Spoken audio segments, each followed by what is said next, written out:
Oke, Smart Viewers sudah hari di studio Binus TV. Ada Bapak Aloysius Bernarda Gunawan sebagai Business Incubator Manager Binus University. Selamat sore, Pak. Selamat sore. Terima kasih sudah meluangkan waktunya untuk mampir ke Binus TV. Karena kita hari ini pengen ngebahas nih tentang banyaknya Gen Z yang lebih tertarik membuat bisnis ketimbang kerja di perusahaan. Kayaknya emang Gen Z ini ya lebih kreativitasnya nggak habis-habis di tengah ditambah juga dukungan era digital seperti sekarang gitu. Kita pengen tahu dulu nih Pak. Menurut pandangan Pak Aloy nih, gimana nih melihat eksistensi Gen Z di bidang bisnis, terutama mungkin bisa dijelaskan juga mengenai seberapa besar Gen Z kini berkecimpung di dunia usaha saat ini seperti apa Pak? Oke. Jadi memang kalau Gen Z itu kan kita lihat sekarang tuh lebih anak-anaknya lebih fleksibel ya kan, lebih easy going, lebih relax gitu ya. Dan memang salah satu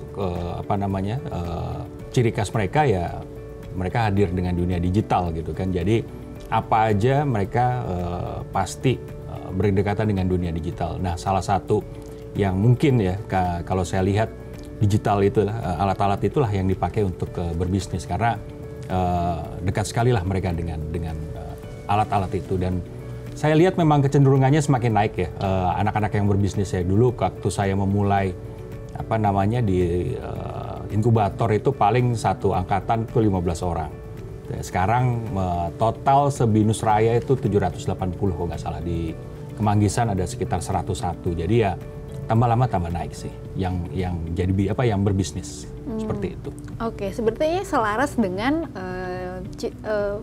tagline-nya Binus lah gitu. Bahwa memang banyak untuk menciptakan entrepreneur muda untuk kedepannya. Berarti menjawab dong Pak ini fenomena ini gitu ya. Betul. Jadi memang dengan adanya fenomena ini sebenarnya mungkin kita bisa bilang ya bisnis sudah berhasil ya dari dari mendidik anak-anak dari awal gitu ya, masuk Binus nggak tahu kan apa sih entre gitu ya, terus ada mata kuliah, berlatih segala macam, dan akhirnya begitu kami kan sebenarnya di inkubator kan di ujung gitu ya, mulai saat-saat inilah baru terlihat memang tambah lama tambah naik nih anak-anak yang mau berbisnis ini, seperti itu sih. Oke, memang banyak support juga dari Binusnya. Dari Binusnya sendiri memang memiliki tagline untuk menciptakan entrepreneur muda gitu ya. Nah, juga di Binusnya sendiri juga ada supportingnya tuh dari ada mata kuliah entrepreneur ya Pak ya.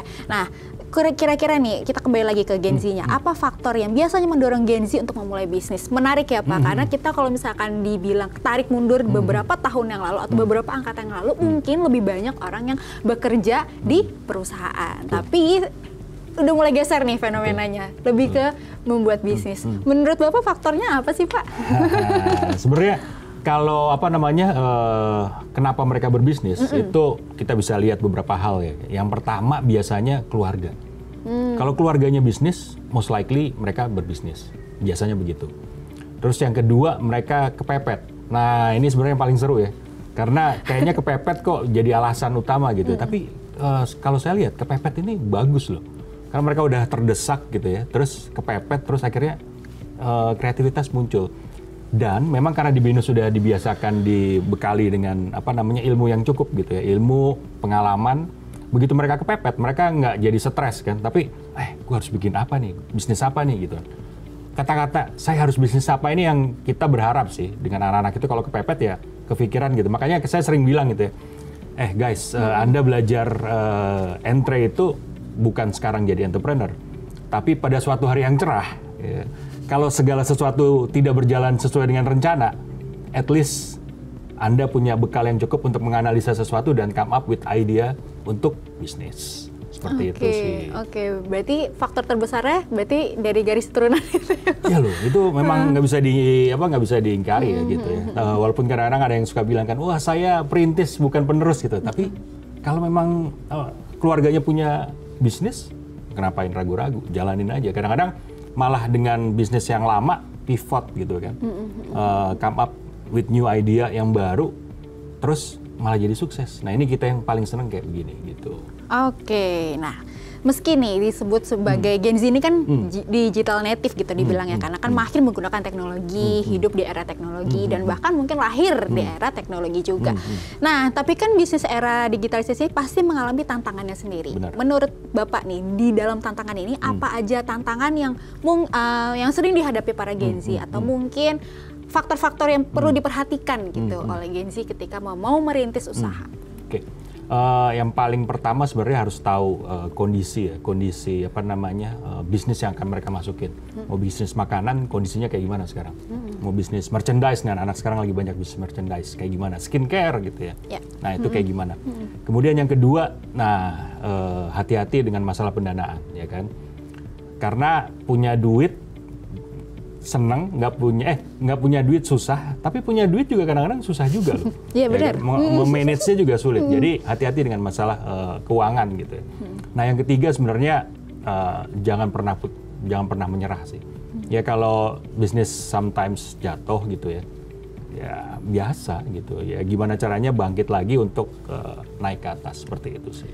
Nah, aku pengen tahu dari pandangan Bapak nih, kan kalau misalkan sekarang berarti tadi kita kembali lagi sedikit bahwa fenomenanya adalah sekarang orang udah beralih ke membuat usaha gitu kan. Lebih memilih merintis usaha dibanding kerja di perusahaan. Kalau menurut Bapak nih, kalau misalkan kalau misalkan terus-menerus seperti itu, nah yang di perusahaan ini berarti dalam tanda kutip kekurangan karyawan dong. Menurut Bapak gimana tuh Pak? Jadi sebenarnya kalau ini sebenarnya sebuah fenomena yang menarik gitu bahwa kita kan kadang-kadang suka berpikiran berbisnis tuh dari usia muda kemudian sukses gitu. Ternyata nggak juga loh. Kadang-kadang mereka kami gitu ya di Track and Trace mencoba bisnis gitu ya, gagal, kemudian bekerja. Nah bekerja mungkin 2 tahun 3 tahun, nah itu udah skillnya udah banyak, networknya sudah banyak gitu kan.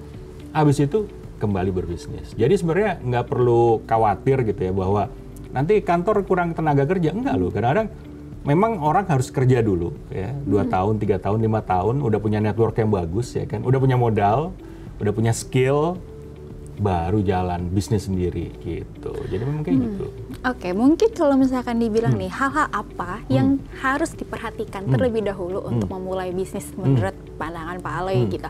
Karena kan mungkin banyak yang bilang kayak, ada harus bisnis model kanvasnya, modalnya harus segini gitu. Terus belum lagi ada faktor luck seperti dari keturunan keluarga. Tapi kalau misalnya kita mau bangun sendiri nih gitu untuk bisnis, untuk keluarga, keturunan keluarganya gitu.